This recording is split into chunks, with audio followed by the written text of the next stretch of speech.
नमस्कार सभी को। हमारे पेज को बहुत सारे रिक्वेस्ट आ रहे थे कि जो किसानों का ये आंदोलन हो रहा है फार्म बिल के अगेंस्ट में, इसमें क्या समस्याएं हैं, क्या सही दिशा में ये जा रही है। अगर ये बहुत अच्छा बिल था तो फार्मर्स क्यों इसे पसंद नहीं कर रहे हैं, और बहुत लोग को ये भी कंफ्यूजन हो रहा है कि क्यों कुछ एक क्षेत्र के फार्मर आ रहे हैं, क्या ये पॉलिटिकल है, राजनीतिक एंगल ले रहा है। तो इन सारी बातों को इस वीडियो से एक मूलभूत रूप में समझने की कोशिश करेंगे। तो वीडियो के शुरुआत में ही मैं बता दूं कि समस्या फार्म बिल से बड़ी इस बात पर है कि किसान समुदाय सरकार की बातों पर भी भरोसा नहीं करता है, और ना पहले भी कर पाता था, और ना ही वो कॉरपोरेट्स के तरीकों पर भरोसा करता है। अब मैं इसका एग्जांपल देना चाहूँगा कि कॉरपोरेट्स किस बात पर ज़्यादा ध्यान देती है पूरे वर्ल्ड में स्टार्टअप कल्चर या कॉरपोरेट्स किन बातों पर ध्यान देती है कि मोनोपोली क्रिएट करना, एक्स्ट्रा मार्जिन क्रिएट करना, बिजनेसेस का मार्केट शेयर लेना, पूरे मार्केट में मेरा ही एग्जिस्टेंस होना, इन सारी प्रिंसिपल्स पे मार्केट फंक्शन करती है। और गवर्नमेंट, क्योंकि जो मंडी व्यवस्था आपने देखी, जैसे 42,000 मंडियों की आवश्यकता थी। अगर हम बात करें पूरे भारत में, अगर MSP जो मिनिमम सपोर्ट प्राइस है उसकी व्यवस्था करने के लिए 42,000 मंडियों की आवश्यकता थी, तो 7,000 मंडियों ने फंक्शन किया। तो MSP भी जो है कुछ एक राज्यों को मिल पाती है, और जैसे हमारा राज्य है झारखंड है, या हमारे पड़ोसी राज्य बिहार, उड़ीसा, यहाँ पर बात करें तो बहुत क्षेत्रों में ऐसा है कि MSP जैसे 1,800-2,000 रुपये जो धान का प्रोक्योरमेंट प्राइस है वो भी किसानों को नहीं मिल पाता, और किसानों को मिलता क्या है 1100 से 1,200 रुपये। तो ऐसी व्यवस्था पहले से चली आ रही है, जो भी मैं देखता आया हूँ। तो MSP भी नहीं मिली किसान को, और कॉरपोरेट्स का क्या है कि वो मार्जिन्स पे खेलते हैं, वो इकोनॉमी ऑफ स्केल पे खेलते हैं। वो चाहेंगे कि मैं टेक्नोलॉजीज़ को बहुत बड़े स्तर पर लाऊं, और फार्मिंग कॉस्ट, जो ऑपरेशनल कॉस्ट है, प्रोडक्शन कॉस्ट है, उसको इतना डाउन करूं कि मार्केट में हमारा एक्स्ट्रा मार्जिन हमें मिले। ठीक है। और कॉरपोरेट्स फूड इंडस्ट्री को as a raw material industry ज़्यादा देखती है, कच्चा माल, क्योंकि इंडस्ट्री को क्या पसंद है, फूड प्रोसेसिंग। तो फूड प्रोसेसिंग होने की वजह से कच्चा माल हो गया एग्रीकल्चर, और पूरे वर्ल्ड में इंडस्ट्रियल रेवोल्यूशन, जो औद्योगिक क्रांति की समझ यही स्थापित करती है कि जो भी रॉ मटेरियल होगा उसको जितना आप सप्रेस करो, जितना आप दबाओ उनके दामों को, कच्चे माल को जितना आप नीचे दबाओगे उतना बेहतर कंपनी का मार्जिन्स क्रिएट होगा। वो फिर marketing, branding, supply chain, distribution में वो मार्जिन डिस्ट्रीब्यूट होता है, और अच्छे से प्रोडक्ट जो है लोगों तक पहुंचता है। ठीक है। तो रॉ मटेरियल जो है वो इनपुट साइड में है, तो उसको जितना दबाने की कोशिश करेंगे। तो कॉरपोरेट्स जो है वो भी प्रॉफिट्स के लिए है, उन्हें ये नहीं है कि हमें समाज सेवा करनी है। ठीक है। तो यहाँ पर जो भी बिल है वो क्या कर रही है कि ओपन मार्केट्स में किसानों को छोड़ रही है कि आप मार्केट पर आधारित हो जाइए। अब मैं आपको लगेगा कि ये बुरा कैसे है कि टेक्नोलॉजीज़ आएगी तो बेहतर होगी, किसानों किस एग्रीकल्चर सेक्टर में और इन्वेस्टमेंट बढ़ेगा, बहुत सारे कोल्ड स्टोरेज दिखेंगे। शुरुआत में मैंने भी बिल को पढ़ा तो मुझे भी लगा यही, और ऐसा होगा, ऐसा नहीं कि नहीं होगा, बहुत सारे क्षेत्रों में होगा, टेक्नोलॉजीज़ भी आएंगी, जो एक अच्छा पक्ष है इस बिल का। लेकिन बात क्या है कि क्योंकि हमारी जनसंख्या इतनी ज़्यादा है, हमारे रिसोर्सेज बहुत कम है, मतलब किसानों की जो ज़मीन है परिवार दर परिवार, पीढ़ी दर पीढ़ी छोटी होती गई, और इतनी छोटी हो गई है कि जैसे हम अभी जैविक खेती की बात करते हैं, प्रमोट करते हैं, तो बहुत सारे किसान जो बहुत छोटी खेत है तो जैविक खेती भी नहीं कर सकते, मतलब उन पे इतना दबाव है प्रोडक्शन का। तो वहाँ पर टेक्नोलॉजीज़ का बहुत हद तक मैं बात करूँ कि समावेश नहीं हो पाएगा। बहुत सारे ऐसे क्षेत्र है जहाँ पर टेक्नोलॉजीज़ मतलब क्या, मशीन, बड़े बड़े मशीन, तो वो यूपी के जैसे मैदानी क्षेत्र हैं, बड़ा सा 20 एकड़ 100 एकड़ का खेत है, तो टेक्नोलॉजीज़ बहुत अच्छे से आएगी। लेकिन जहाँ कट्ठे में ज़मीन हो, बीघा में ज़मीन हो, डिसमिल में, एकड़ में, छोटे 1 एकड़ से कम का ज़मीन हो, पठारी क्षेत्र हो, बहुत सारे ऐसे क्षेत्र है जहाँ पर हम मशीनरीज़ लाएंगे तो वो और महंगा हो जाएगा। ठीक है।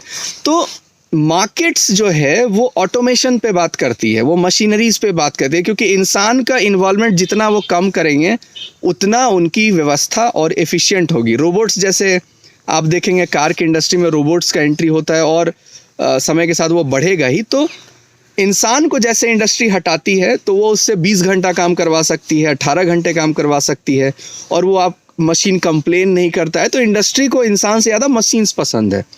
तो वो जब भी उतरेगी तो वो ऐसे बड़े पैचेस में वो खेती करना चाहेगी, ठीक है। तो इससे किसानों का उतना बेनिफिट कहाँ आपको लगता है कि किसानों का प्राइस उन्हें इंक्रीज कर जाएगा? क्योंकि प्राइस तो मार्केट पे डिसाइड होता है कि मार्केट में जैसे टमाटर का क्या दाम है उस पर निर्धारित होगा कि खेत पर टमाटर का दाम क्या होगा। और विडंबना ये हो जाती है कि गरीब भी खाना खाता है और एक रिच और मिडिल क्लास सबको भोजन चाहिए। और फिर हमारे सर पर क्या होता है? फूड सिक्योरिटी होता है। फूड सिक्योरिटी एक्ट की हमारा लॉ ही है संविधान में कि राइट टू लाइफ बोलते हैं, या फूड सिक्योरिटी एक्ट जो हम बात करते हैं कि हर एक व्यक्ति को भोजन तो मिलना ही चाहिए, वो भूखा नहीं मरना चाहिए, ठीक है। तो उस धर्म संकट में हम किसान के जो प्रोडक्ट हैं, जो एग्रीकल्चरल उत्पाद है, उसका प्राइस हम इतना ज़्यादा भी नहीं कर सकते कि लोग खाना ही अफोर्ड ना कर पाए, ठीक है। तो मार्केट का प्राइस जब इंक्रीज करेगा ही नहीं, और लोग भी आप देखिए कि किसी भी तरह का लाइफस्टाइल जिए, वो टमाटर और प्याज में 2 रुपये कम में बहुत खुश होते हैं। इतना इसेंशियल चीज़ है ये। वो मॉल्स में या कहीं भी वो दूसरे कमोडिटीज़ जो लग्जरी जैसे कार हो, कपड़े हो, टूरिज़्म हो, वहाँ पर वो नेगोशिएट या मोल मलाई नहीं करते हैं। एक फूड इंडस्ट्री है या जो हाट में एक बूढ़ी औरत बैठी हुई है उसके साथ मोल मलाई करने में, और वहीं पर एक मोल मलाई बहुत अच्छे से कर पाते हैं। तो हमारा जो कंज्यूमर सोसाइटी है, एज अ सोसाइटी हम कभी खाने के उत्पादों को ज़्यादा बढ़ने ही नहीं देते हैं, और सरकार भी पॉलिसी ऐसी बनाएगी कि महंगे ना हो जाए, कि लोग भूखे ना मरने लगे। तो इंडस्ट्री आएगी तो ऐसा क्या हो जाएगा कि उत्पाद जो है उसका दाम बढ़ जाएगा, ठीक है।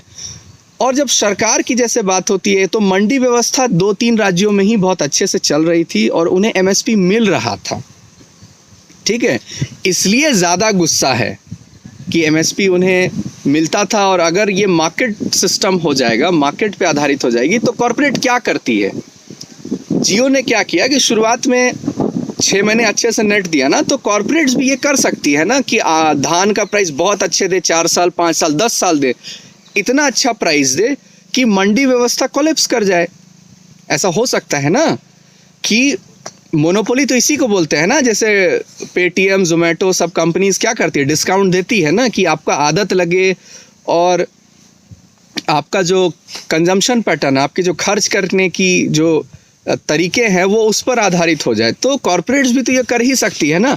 इसलिए मंडी को नहीं भी हटा रहे हैं, लेकिन स्वतः मंडी व्यवस्था तो खत्म हो सकती है। अब यहाँ पर यह भी विचार आ सकता है कि क्यों किसानों को हम सपोर्ट करें, क्यों इस तरह का जो प्रोटेक्शन है, मतलब हम सब्सिडी तो देते ही हैं, फिर भी किसानों को हम क्यों एमएसपी दें? वो तो एफिशिएंट हो सकते हैं, उन्हें प्रोडक्टिव होना चाहिए। जैसे हम हर एक सेक्टर में बात करते हैं कि आप प्रोडक्टिव बनिए, एफिशिएंट बनिए, मॉडर्न बनिए, नए टेक्निक्स को अपनाइए, आप प्राइस कॉम्पिटिटिव हो जाएंगे। तो ये टर्म्स जो हैं ये इंडस्ट्री का पार्ट है, और जो कृषि है वो इंडस्ट्री नहीं है। एक गेहूं का बीज है ना, तो वो कितना भी आप ऑटोमेशन कर ले 10 दिन में नहीं उगा सकते हैं। उसे जो समय लगना है, धान को जो 120 दिन 130 दिन का समय लगना है, ठीक है। हाइब्रिड सीड से 150 दिन देसी बीज होता था, तो हाइब्रिड सीड पे 120 दिन, 100 दिन, 90 दिन पे बात हो रही है। लेकिन ऐसा तो नहीं होगा ना कि 5 दिन में धान उग जाएगा। तो कृषि क्षेत्र इंडस्ट्री नहीं है, ये प्रकृति का पार्ट है। तो इसे इंडस्ट्री के टर्म्स, उसके जो शब्द हैं उस शब्द जाल में नहीं फंसे, जो हम बात करते हैं कि इस बातों को अलग करना बहुत ज़रूरी है कि कृषि क्षेत्र इंडस्ट्री नहीं है, औद्योगिक क्षेत्र अलग क्षेत्र है और कृषि क्षेत्र अलग क्षेत्र है। उस पर ऐसा नहीं होता कि आप प्रोडक्टिव हो जाए, एफिशिएंट हो जाए, मॉडर्न हो जाए तो आप अधिक कमाने लगेंगे, क्योंकि यहाँ पर नेचुरल रिसोर्स आएंगे। जब ज़मीन ही बहुत बीघे और कट्ठे में होगा तो क्या टेक्नोलॉजीज़ की बात होगी, क्या सीड्स की बात होगी, और ज़्यादा प्रकृति से भी अगर छेड़छाड़ हम करने लगे तो वो पलटवार हम ही पर होने लगता है। ठीक है, तो प्रोटेक्शन चाहिए।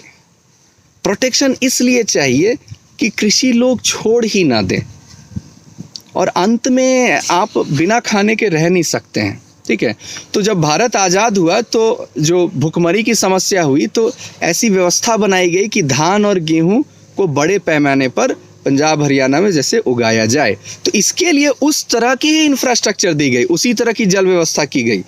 अभी अगर इस लड़ाई से अगर हमको बचना है या किसानों का तरक्की किधर हो सकती है, तो वो क्रॉप बदल के हो सकती है। ये भी एक बात है कि वो कैश क्रॉप की तरफ जाए, वो दूसरे क्रॉप की तरफ जाए। ऐसे क्रॉप्स पे क्यों जा रहे हैं जो मार्केट उसको पे ही नहीं कर रही है?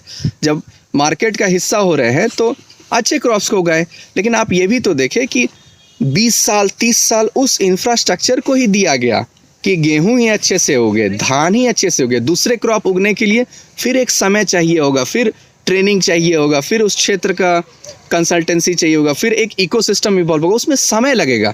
ठीक है, तो दूसरे क्रॉप में जाने के लिए अगर किसान मोटिवेट होता है तो यहाँ पर गवर्नमेंट फिर से आती है कि दूसरे क्रॉप की तरफ अगर मूव करे।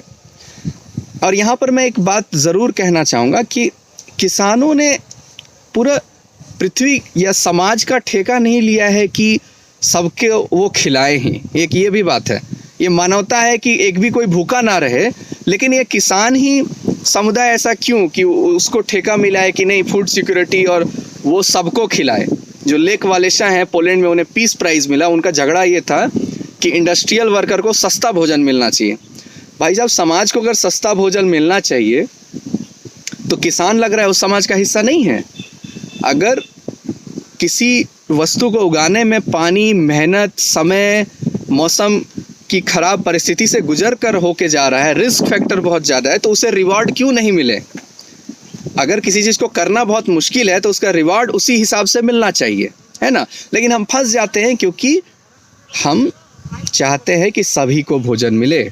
तो इसलिए दाल चावल को ज़्यादा प्रमोट किया गया ताकि पीडीएस सिस्टम से ये जो कोटा का चावल मिलता है, गेहूं मिलता है, ये क्योंकि ये तो सूखा आइटम हुआ ना। सब्जियों को तो आप पीडीएस सिस्टम से ज़्यादा प्रमोट उतना नहीं कर सकते, शेल्फ लाइफ है नहीं, ज़्यादा दिन टिकेगी नहीं। अनाज को आप स्टोर कर सकते हैं।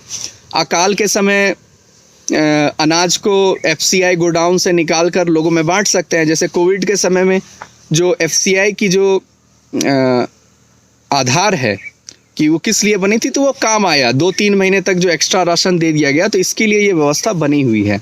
लेकिन ये जो लड़ाई है इस पर इस बात का डर है कि एमएसपी ना हट जाए।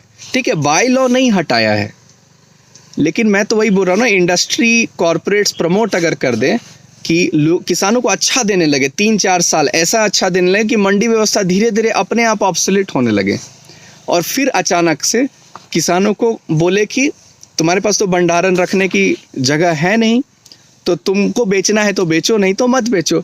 तो किसान तो बेचेगा ही, वो किसी ना किसी दाम पे तो उसे बेचना पड़ेगा। और कॉरपोरेट्स क्या करेंगे फिर, उनका जो मार्केट प्राइस है उसको कभी नहीं गिराएंगे। गेहूं का जो मार्केट में आटा का जो प्राइस है वो तो कभी नहीं गिरेगा, और इधर जो है वो समय के साथ गिरने की संभावना है। तो आप ये देखेंगे कि कॉरपोरेट्स के तरीके भी ऐसे नहीं है, या मार्केट इकोनॉमी भी ऐसी नहीं है कि किसानों को फ़ायदा हो। कंज्यूमर को फ़ायदा हो सकता है कॉरपोरेट्स कंपटीशन क्रिएट करके, क्योंकि कंज्यूमर सेंट्रिक होती है कॉरपोरेट्स। कंज्यूमर को लुभावना देती है कि ये फोर्टिफाइड है, इसमें जिंक सप्लीमेंट है, उसका पैकेजिंग बहुत अच्छा करती है। लेकिन इनपुट साइड तो उनका ज़्यादा इंटरेस्ट का चीज़ हुआ ना कि इनपुट साइड को हम जितना सप्रेस करें। तो ये प्रोटेस्ट एक तरह से जेन्युइन है। और पॉलिटिकल, देखिए कोई भी पॉलिटिकल पार्टी मुद्दा तो ढूंढती ही है, ठीक है। तो ये तो होना ही है, पॉलिटिकल एंट्री होना ही है। 10 तरह की पार्टियां आएंगी और यहाँ पर बहुत लोग अपना करियर भी बनाते हैं। अलग बात है कि शायद उनको किसानों की समस्या से उतना ज़्यादा मतलब है नहीं, ठीक है, लेकिन वो हीरो बनने का मौका इसी तरह समय होता है क्योंकि लोकतंत्र में भीड़ बहुत इंपॉर्टेंट होती है। और किसानों की जो अभी भी आबादी है भारत में, या किसानी क्षेत्र में बहुत हद तक है। 8% तो मैं बोलूँगा प्रॉपर किसान है, जो ये 40-50% बोलते इतने किसान नहीं है भारत में, लेकिन इस क्षेत्र से जुड़े किसान मतलब लोग बहुत हैं, वो 50% के आसपास ज़रूर होंगे। ठीक है, तो यहाँ पर जो प्रोटेस्ट है ये वो लोग भी उसमें इन्वॉल्व हैं, जैसे जो हम बात करें आढ़तिये हैं, जो बिचौलिए हम बात करते हैं वो भी इन्वॉल्व हैं। तो जिनका जिनका इंटरेस्ट है इसमें से, वो राजनीतिक इंटरेस्ट हो, वो बिजनेस से जुड़ा हुआ, वो सारे लोग हैं इस प्रोटेस्ट में। ठीक है, कुछ लोग इसमें ऐसे भी लोग हैं जो जैसे कैपिटलिज्म को ही बुरा बोलते हैं पूंजीपति ही खराब है। तो ऐसा नहीं कि कम्युनिज्म भी बहुत अच्छा मॉडल है। तो इसमें हर तरह के वो लोग हैं जिनका अपना इंटरेस्ट है, इसलिए ये थोड़ा ज़्यादा कंफ्यूजिंग लग रहा है कि ये भाई साहब चल क्या रहा है। और जो रूलिंग पार्टी है जैसे बीजेपी हुई, तो वो भी कुछ लीडर्स को ऐसे देख रहे हैं कि जिनका क्रेडिट नहीं है, वो किसी भी प्रोटेस्ट में, किसी भी तरह का प्रोटेस्ट में दिख जाते हैं। तो उनको भी लग रहा है कि अगर ये लीडरशिप निभा रहे हैं तो जेन्युइन नहीं होगा। तो ये भी बात गलत है। यहाँ पर मैं जो बात रखा हूँ कि किसानों को समस्या है कि सरकार जो बोलती है, सिर्फ इस सरकार की नहीं बात कर रहा हूँ, हमेशा से जो बोलती है ज़रूरी नहीं कि उसको पूरा करे, तो वो भी एक डर है। और कॉरपोरेट्स के तरीके तो मालूम ही है। ठीक है, कॉरपोरेट्स क्यों एमएसपी देगी, है ना, कॉरपोरेट्स को प्रॉफिट मार्जिन के लिए, और वो गलत नहीं है, उनके अपने तरीके हैं, लेकिन इंडस्ट्री में वो तरीके ज़्यादा सही हैं। कृषि क्षेत्र में जो है ये किसानों को उतना बेनिफिट नहीं देने वाला है। धन्यवाद।